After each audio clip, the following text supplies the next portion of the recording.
नमस्कार, मी अमृता आकाश. आरोग्यम धनसंपदामध्ये आपलं स्वागत. आज आपण पीसीओडी आणि आयुर्वेद या विषयावर माहिती घेणार आहोत आणि आपल्याला मार्गदर्शन करणार आहेत वैद्य समीर गोविंद जमदग्नी सर. कार्यक्रमात आपलं स्वागत. नमस्कार. विषयाला आपण सुरुवात करणार आहोत त्याआधी आपण सरांची ओळख करून घेऊयात. वैद्य समीर गोविंद जमदग्नी आयुर्वेदाचार्य, आयुर्विद्या पारंगत आहेत. गेली 40 वर्षांपासून ते पुणे, मुंबई आणि कोल्हापूर या ठिकाणी यशस्वी आयुर्वेदिक चिकित्सक म्हणून कार्यरत आहेत. श्री विश्ववती आयुर्वेदिक रुग्णालय कोल्हापूर या ठिकाणी प्रमुख चिकित्सक म्हणून आणि Nargis Dutt memorial cancer hospital Barshi या ठिकाणी प्रमुख चिकित्सक म्हणून ते काम पाहतात. कॅन्सर, हृदयरोग, क्रिटिकल इलनेस, वंध्यत्व, गतिमंदत्व, मतिमंदत्व, विविध प्रकारचे सिंड्रोम्स या आणि इतर आजारांच्या उपचारांमध्ये सरांनी विशेष प्रावीण्य मिळवलंय.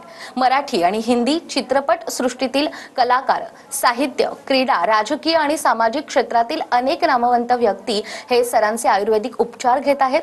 वैद्य समीर सरांच्या दवाखान्यामध्ये सरांच्या मार्गदर्शनाखाली आणि सल्ल्याने सर्व आजारांचे निदान आणि उपचार करण्यासाठी तसंच वेळेचा अपव्यय टाळून रुग्णांच्या सोयीसाठी तज्ञ वैद्यांची टीम देखील सतत कार्यरत असते. तर याचा लाभ नक्कीच आपल्या प्रेक्षकांनी घ्यावा.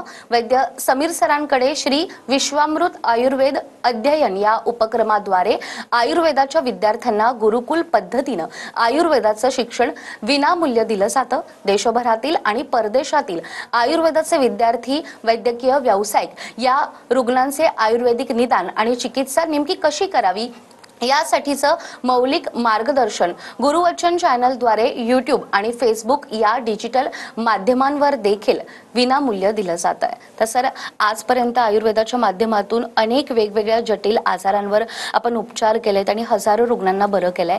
आज आपण पीसीओडी बद्दल बोलणार आहोत. सगळ्यात आधी पीसीओडी या आजाराविषयी आम्हाला काय सांगाल आणि आयुर्वेदामध्ये याचा नेमका कसा विचार केला जातो? बरोबर आहे, खूप छान प्रश्न विचारला अमृता तुम्ही. असं आहे की पीसीओडी हे एक महत्त्वाचं वंध्यत्वाचं कारण जे आहे ना, ते आत्ता व्यवहारामध्ये दिसून येतं. आणि पीसीओडीचं प्रमाण वाढलेलं का आढळतं हल्लीच्या काळात हे बघणं खूप गरजेचं आहे.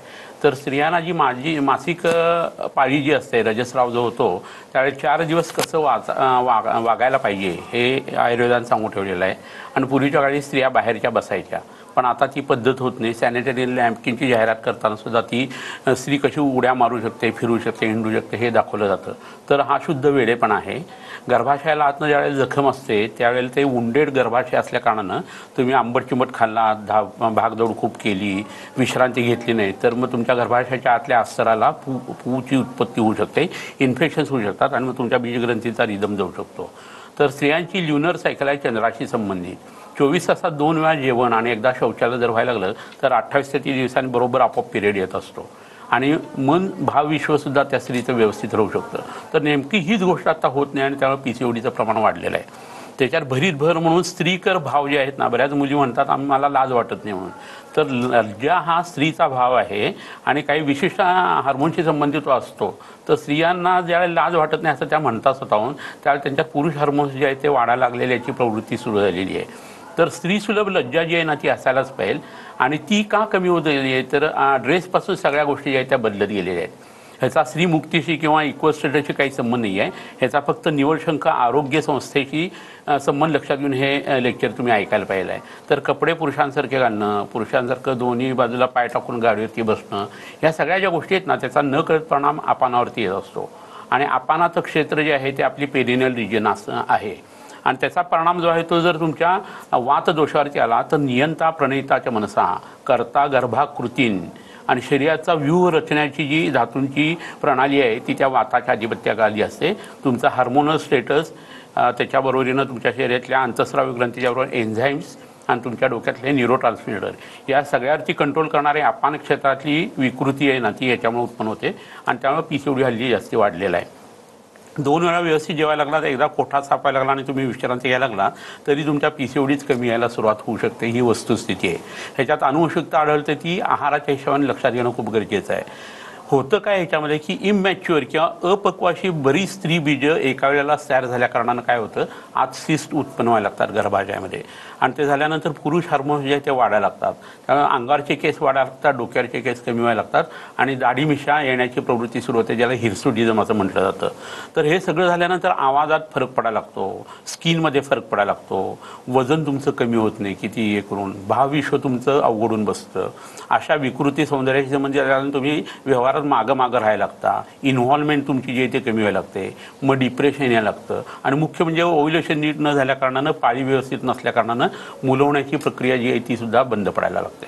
त्यामुळं तुम्ही ह्या गोष्टीचा विचार करताना जीवनशैलीचा विचार, संस्कृतीमध्ये सांगितलेल्या काही गोष्टी आपण विसरून गेलो आहे त्याचा विचार करणं गरजेचं आहे. तुम्ही करिअर करा पण तब्येत सांभाळून करिअर करायला पाहिजे. कारण तुमचं शरीर चांगलं असेल, शरीर संपदा चांगली असेल तर बाकीच्या सगळ्या गोष्टी या महत्त्वाच्या आहेत.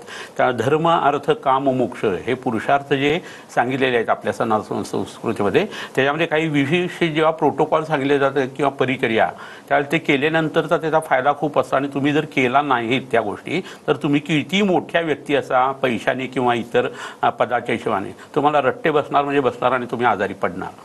मग आजारी पडल्यानंतर दुरुस्त करण्यापेक्षा दिनचर्या, ऋतुचर्या, रात्रीचर्या जर तुम्ही पाळल्या तर तुम्ही याच्यातनं चांगल्या पद्धतीने बाहेर पडू शकता. आता ह्या गोष्टीचा मूळ संबंध कुठं येतो तो आपण बघूया. आपल्या जठरामध्ये आहार जो तयार होतो त्याचा एक भाग जो आहे तो गर्भाशयाकडे जात असतो आणि त्याचं रज बनतं म्हणजे पाळीचं रक्त बनत असतं. त्या रजापासून गर्भाशयाची पुष्टी होत असते. म्हणजे त्यावरतोनी हा जो भाग सांगितलेला आहे, अपत्य वजायनल कॅनल आहे, गर्भाशयाचं तोंड आहे, गर्भाशय आहे, फेलोपियन ट्यूब आहेत, बीजग्रंथी आहेत, या सगळ्याचं पोषण त्या जठरातल्या गोष्टीने होणार आहे. तर तुम्ही वारंवार खाणं, चुकीचं खाणं, विरुद्ध अन्न सेवन करणं, रात्री 2-2 वाजता जेवणं, दुपारी 11-11 वाजेपर्यंत झोपणं सकाळी, असं जे केलं जातं ना त्याचा परिणाम तुमच्या रसधातूवरती येतो. त्यामुळे शरीरामध्ये आपला पांडुरोग असेल, ॲनिमिया असेल, तुम्हाला उलटी होण्याची सारखी सवय असेल किंवा उलट्या तुम्ही काढत असाल, वारंवार ताप येतो आणि तुम्ही तो दाबत असाल तर ह्या सगळ्याचा परिणाम त्या आहारावरती येतो आणि तुम्हाला PCOD होऊ शकतं. तर PCODची अनंत कारणं आहेत. थायरॉईड, हायपरथायरॉइडिझम जो आहे ना त्याच्यामध्ये सुद्धा, किंवा हायपरथायरॉइडिझम, हायपोथॅलॅमसशी संबंधित काही गोष्टी, पिट्युटरी ग्लँडशी संबंधित काही गोष्टी, पॅनक्रियाशी संबंधित गोष्टी, या सगळ्या ज्या आहेत ना त्या ह्या आजाराशी कनेक्टिंग अशा आहेत. त्यामुळे तुम्ही कधीही ट्रीटमेंट करत असताना वंध्यत्वाची, PCODचा वैद्याला विचार हा करावाच लागत असतो. तुमच्या खाण्यामध्ये जर पदार्थ आईस्क्रीमसारखे येत असतील, शिखरणीसारखे पदार्थ येत असतील, फार गोड खाण्याची तुम्हाला सवय असेल तर ह्या सगळ्याचा आहारासारखे कुठेतरी परिणाम येतो आणि मग नंतर शरीरात वेगवेगळे आजार उत्पन्न होतात. ज्या PCOD ही महत्त्वाची असते. आता हे PCOD शरीरात उत्पन्न व्हायला लागले की काय होतं, वजन लवकर कमी येत नाही, स्थूलपणा जो आहे तो वाढायला लागतो. ह्याच्याबरोबर अंगावरती केसांची वाढ जी आहे ती मोठ्या प्रमाणावरती व्हायला लागते. हे सगळं होत असताना पाळीची विषमता हे सगळ्यात महत्त्वाचं कारण असतं की ज्याच्यामुळं स्त्रिया या हैराण होतात. मग कधी 45 दिवसांनी पिरियड येतो, कधी 2-2 महिन्यांनी येतो, असं होतं. आणि हे सगळं व्हायला लागलं की शरीरामध्ये जो एक आळशीपणाचा भाव उत्पन्न होतो त्या रसधातूच्या बिघडण्याने, त्याच्यामुळे ट्रीटमेंटसुद्धा व्यवस्थित केली जात नाही आणि माझं हे ना असंच आहे आणि हे कधी बरं होणार नाही अशी एक भावना स्त्रियांच्या ठिकाणी उत्पन्न होते आणि ती होणं हे जास्ती धोकादायक आहे. गर्भाशयातनं ज्यावेळेला एखादी गोष्ट बाहेर पडते तेव्हा मूल होण्यासाठीच्या हिशोबाने शरीराने आखलेली ती रचना हे नक्की आहे, परंतु मलमूत्र विसर्जन जसं आहे, घाम जसा बाहेर पडतो तसा शरीरातल्या विकृत गोष्टी ज्या आहेत त्या गर्भाशयातनं बाहेर पडण्याची प्रक्रिया ही दर महिन्याला घडत असते. ती जर तुमची हुकायला लागली तर तुम्हाला मधुमेहासारखा आजार होतो, रक्तदाबासारखा आजार होतो, मूळव्याधीसारखे त्रास उत्पन्न व्हायला लागतात, अशी त्याची कॉम्प्लिकेशन्स यायला लागतात. त्यामुळे तुम्ही कृपा करून हे लक्षात घ्या की शरीराची शुद्धीची प्रक्रिया ह्या हिशोबाने सुद्धा तुम्ही पाळीकडे बघणं गरजेचं आहे. वातादी कुणपग्रंथी पुयक्षीण मलायवन बीजासमर्थम रेतोश्रम स्वलिंग दोषजम वजेत, असे 8 प्रकारचे दोष जे आहेत ते रजामध्ये सांगितलेले आहेत. कुणपगंध म्हणजे दुर्गंध येणं, गाठी पडणं, पुवासारखं पिरियड्सला अंगावरती जाणं, वाताच्या, पित्ताच्या, कफाच्या गुणधर्माने जाणं. तर हे जे आहे ते वैद्याला तपासू द्या, तुमच्या रजाचं परीक्षण करू दे आणि ते जर तुम्ही केलं झालं तर हा एंड प्रॉडक्ट जर चांगला झाला तर तुमची पूर्ण सिस्टीम जी आहे ती व्यवस्थित होते. रसधातूचा संबंध हा नेहमी कशाशी असतो, मनाशी असतो. त्यावेळेला तुमच्या शरीरामध्ये ज्या वेळेला हे चांगले बदल व्हायला लागतात तेव्हा तुमचं मनही प्रसन्न व्हायला लागतं, तुम्हाला प्रत्येक गोष्टीमध्ये इंटरेस्ट वाढायला लागतो आणि तुमची करिअर जास्ती चांगल्या पद्धतीने होणार आहे. तर त्यामुळे याच्यासाठी तुम्ही आयुर्वेदाची कास धरायला पाहिजे, जवळच्या वैद्यांच्याकडे जायला पाहिजे आणि तुमचा PCODचा जो प्रॉब्लेम आहे त्याच्याविषयी तुम्ही त्याच्याशी बातचीत करायला पाहिजे. हे जर तुम्ही करायला लागलात तर काय होईल की शरीरातला PCODचा त्रासही कमी होईल, वंध्यत्वाची समस्या जी आहे ती कमी व्हायला लागेल. तरुण मुलींना, आत्ता 17-18 वर्षा मुलींना हा प्रॉब्लेम जेव्हा दिसतो ना आणि त्याच्यात लग्न जर उशिरा होत असेल करिअरला तर मग तुम्ही 32 आणि 33 वर्षी लग्न झाल्यानंतर जर लग्न लग्न झाल्यानंतर तुम्ही 2-3 वर्ष पुन्हा प्लॅनिंग करत असाल तर मग तुम्ही लवकर अकाली म्हातारे झालेला असं या आजारामुळं. कारण रसाचंही आपण थांबलं की माणूस हा म्हातार होत असतो. हे जर लक्षात घेतलं तर PCODकडं खूप चांगल्या पद्धतीने सगळ्यांनी बघणं गरजेचं आहे. मोठे लोक घरचे जे सांगतील ते ऐकणं गरजेचं आहे आणि लवकर लग्न होणं हे ह्याच्यासाठी ते उत्तर आहे. एकदा शरीर संबंध व्यवस्थित यायला लागले आणि केअरिंग शेअरिंग जमायला लागलं मनाचं ना की मन प्रसन्न होतं आणि त्याचा परिणाम जो आहे तो सुद्धा आपल्या लाईफच्या वरती जसा येतो तसा आपल्या पिरियडच्या रजप्रवृत्तीच्या काळावरती आणि त्याच्या चक्रावरती सुद्धा येत असतो. तर सर्वार्थान ही गोष्ट ज्या वयात जे व्हायला पाहिजे तसं होऊन जर आपण पुढं गेलो तर त्याचा खूप उपयोग होत असतो. पहिलं मूळ याच्यासाठीच लवकर होणं गरजेचं आहे. म्हणजे असे जे छोटे छोटे प्रॉब्लेम्स असतात की ज्याच्यामुळे मुलं होत नाहीत ते प्रॉब्लेम जे आहेत ते वैद्याला डॉक्टरला आपल्याला काढता येत असतात. तर ह्या हिशोबाने हा विषय जो आहे ना तो बघणं खूप गरजेचं असतं. हे जर प्रकरण तुमच्या शरीरात असंच वाढत राहिलं तर तुमच्या त्वचेमध्ये काळेपणा यायला लागतो, त्वचा जाड व्हायला लागते, काखेतली त्वचा जी आहे, जांघेतली त्वचा जी आहे, मानेची त्वचा आहे ती जाड होते, इन्सुलिन रेजिस्टन्स जो आहे तो शरीरात उत्पन्न व्हायला लागतो आणि मग तुम्हाला मधुमेहासारखे आजार जे आहेत ते त्यातनं उत्पन्न होऊ शकतात, मूळव्याधीसारखे आजार त्यातनं उत्पन्न होऊ शकतात. तर हे सगळं जर लक्षात घेतलं तर मग PCODची ही कारणं त्याची ही लक्षणं आपल्यात नाही येत ना आपल्या मुलीत नाही येत ना हे बघणं खूप गरजेचं आहे. आणि हे असं जर व्यवस्थित महिनाभर असं वर्षानुवर्ष झालं तर तुम्हाला नंतर मेनोपॉजचा सुद्धा त्रास होत नाही. लक्षात घ्या असं की लघवी होताना आणि संडासला होताना जसं जरासुद्धा दुखत नाही खुपत नाही तशी पाळी यायला पाहिजे. थोडाही वाईट डिस्चार्ज नको, थोडाही दुर्गंध नको, थोड्याही गाठी नको आणि दर महिन्याला 4 दिवस 3 दिवस पाळीचं रक्त गेलं, डोक्यानं आंघोळ केल्यानंतर रक्तप्रवाह थांबला आणि तुम्ही पुन्हा उत्साहाने कामाला लागला. हे घडणं खूप गरजेचं आहे. घरची स्त्री जर अशा पद्धतीने आरोग्य प्राप्त करून राहिलेली असेल तर पूर्ण घर जे आहे ना ते सुद्धा आरोग्य संपन्न असं होत असतं आणि त्याचं रिफ्लेक्शन जे आहे ना त्या संपूर्ण कुटुंबाच्या स्वास्थ्यावरती येत असतं. तर ह्या विषयाने या पद्धतीने हा विषय ध्यानात घेणं गरजेचं आहे. अगदीच आयुर्वेदानुसार PCODच्या बाबतीमध्ये किती वेगवेगळ्या गोष्टी सांगितल्यात आणि जर एखाद्याला PCODचा त्रास असेल तर या आजारातून तुम्ही बाहेर येऊ शकता आणि याचं निदान वेळीच होणं गरजेचं आहे. आणि यासाठी जर तुम्हाला अधिक माहिती हवी असेल तर स्क्रीनवर तुम्हाला नंबर दिसतोय. या नंबरवर संपर्क साधून लवकरात लवकर तुम्ही वैद्य समीर जमदग्नी यांचं मार्गदर्शन घेऊ शकता. तर PCOD आणि आयुर्वेद या विषयावर आपण सरांकडून आणखीनही माहिती घेणार आहोत एका छोट्याशा ब्रेक नंतर.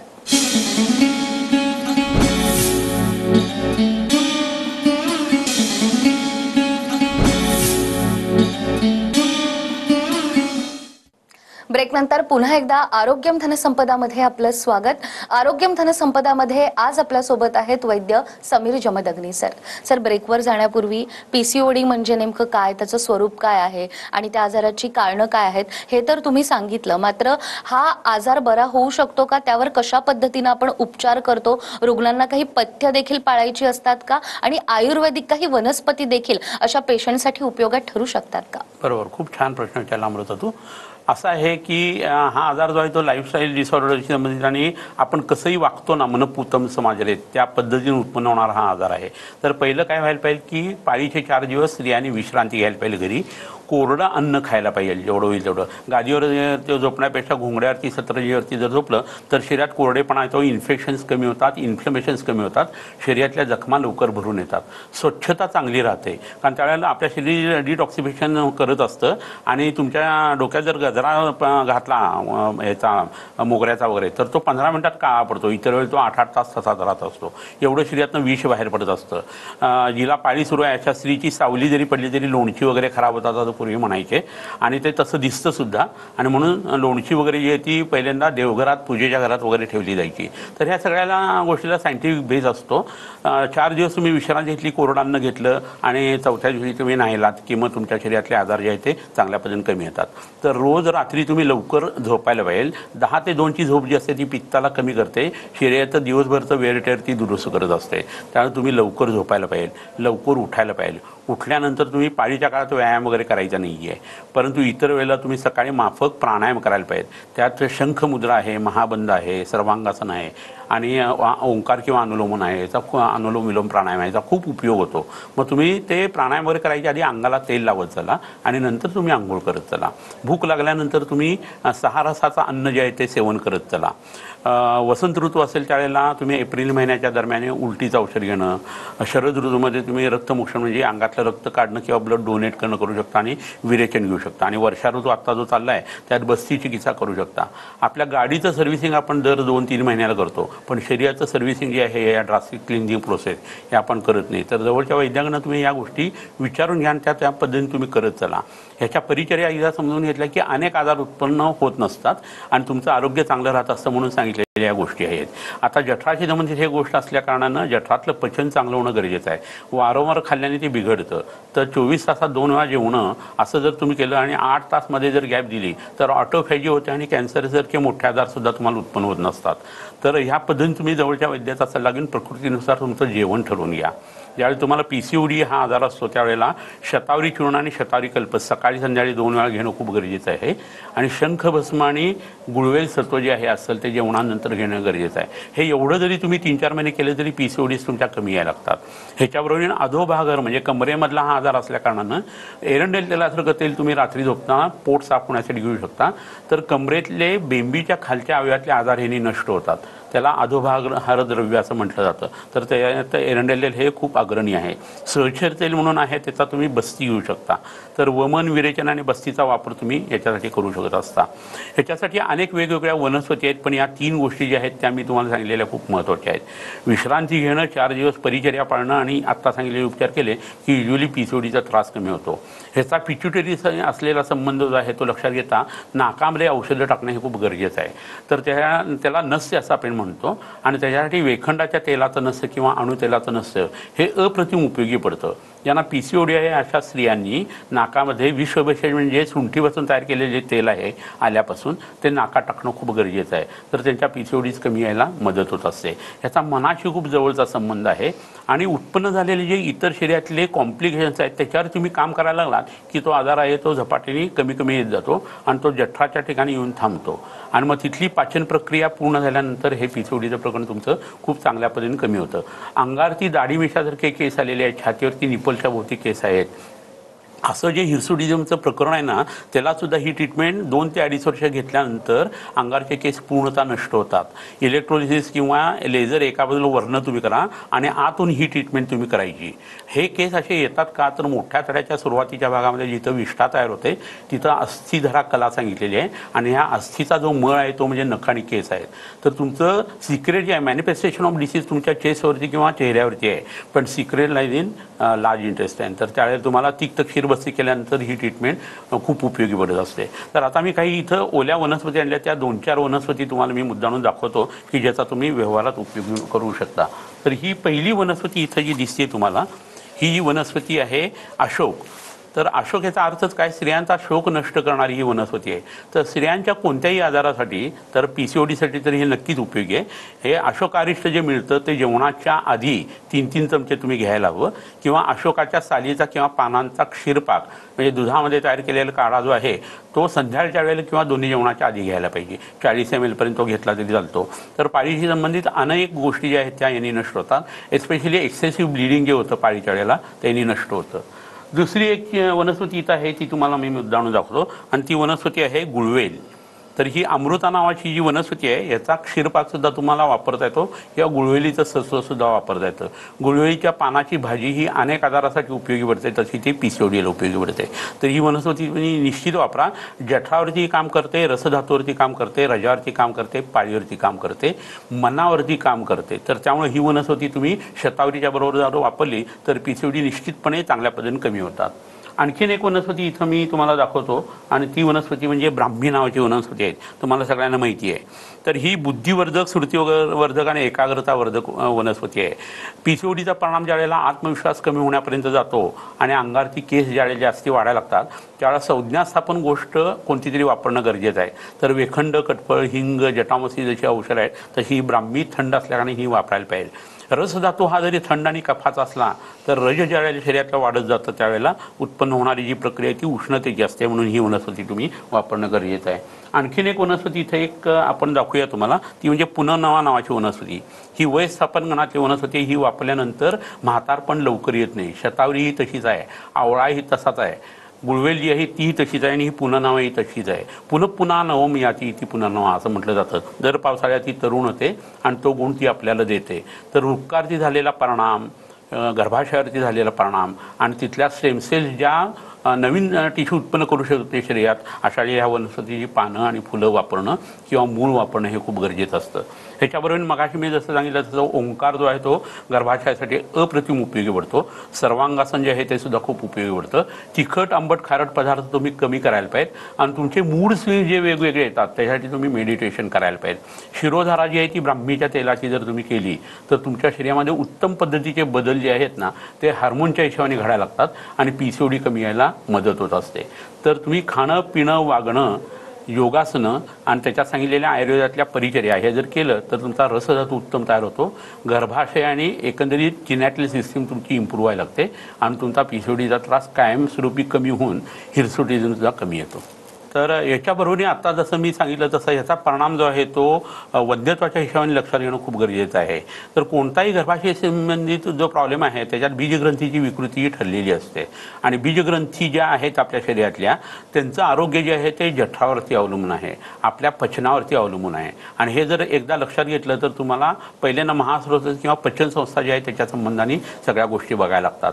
तुमच्या जेवणामध्ये तुम्ही षडरसात्मक आहार घ्या, जेवताना गरम पाणी घ्या, भूक लागलेली असताना जेवा आणि त्याच्याबरोबरीनं दोन जेवणातलं अंतर जे आहे ते माफक जे मगाशी सांगितलं तसं 6 ते 8 तासाचं ठेवा. तर तुम्हाला वजनही वाढणार नाही आहे आणि त्याच्यावरून PCODचा त्रास जो आहे तोही कमी होणार आहे. मुलं होण्याच्या दृष्टीने जी गोष्ट पहिल्यांदा घडायला पाहिजे ती म्हणजे PCODची ट्रीटमेंट पहिली घडणं गरजेचं आहे. तर एंडोमेट्रियम व्यवस्थित तयार होतं, फेलोपियन ट्यूबचं आरोग्य चांगलं राहतं आणि तुम्हाला मुलं होण्याची शक्यता जी आहे ती आणखी वाढायला लागते. तर सरांनी सांगितल्याप्रमाणे PCOD हा आजार आयुर्वेदाच्या मदतीनं बरा होऊ शकतो आणि याच ट्रीटमेंटबद्दल जर तुम्हाला अधिक माहिती हवी असेल तर स्क्रीनवर तुम्हाला नंबर दिसतोय, या नंबरवर संपर्क साधून वैद्य समीर जमदग्नी सरांचं मार्गदर्शन तुम्ही घेऊ शकता. सर, आज तुम्ही इथे आलात आणि PCOD, आयुर्वेद आणि आयुर्वेदामध्ये असणाऱ्या वेगवेगळ्या गोष्टी याबद्दल आम्हाला इतकी महत्त्वाची माहिती दिली. तुमचे खूप खूप आभार. नमस्कार. त्याचबरोबर आरोग्यम धनसंपदामध्ये वेळ झाली आहे इथेच थांबण्याची. पुन्हा भेटूया अशाच एका नव्या विषयासह. तोपर्यंत नमस्कार.